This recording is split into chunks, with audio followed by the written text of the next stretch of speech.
EVM మరియు VVPAT యంత్రాల ద్వారా ఓటు వేసే విధానంపై అవగాహన. ముందుగా పోలింగ్ కేంద్రంలోకి క్యూలో ప్రవేశించండి. మీ యొక్క గుర్తింపు ధృవీకరణను పోలింగ్ సిబ్బందికి చూపండి. ఓటర్ల రిజిస్టర్లో సంతకం లేదా వేలిముద్ర వేయండి. ఓటింగ్ కంపార్ట్మెంట్లోకి ప్రవేశించండి. ఓటింగ్ కంపార్ట్మెంట్లో బ్యాలెట్ యూనిట్ బియు మరియు వీవీపీఏటీలు ఉంటాయి.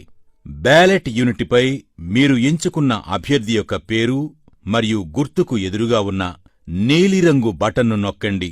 బటన్ ప్రక్కనే ఉన్న ఎరుపు రంగు బల్బు వెలిగి బీప్ మని చప్పుడు వస్తే మీరు ఓటు వేసినట్లు లెక్క. బ్యాలెట్ యూనిట్ ప్రక్కనే ఉన్న వీవీపీఏటీ ప్రింటర్లోని పారదర్శక కిటికీ అద్దం ద్వారా మీరు ఏ అభ్యర్థికి ఓటు వేశారో ఆ అభ్యర్థి క్రమసంఖ్య, పేరు మరియు గుర్తు ముద్రించిన కాగితపు స్లిప్ను చూడండి. ఈ స్లిప్పు కిటికీ అద్దం గుండా 7 సెకండ్ల పాటు కనిపిస్తుంది.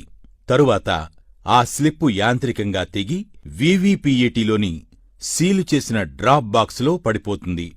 తదుపరి పోలింగ్ కేంద్రం నుండి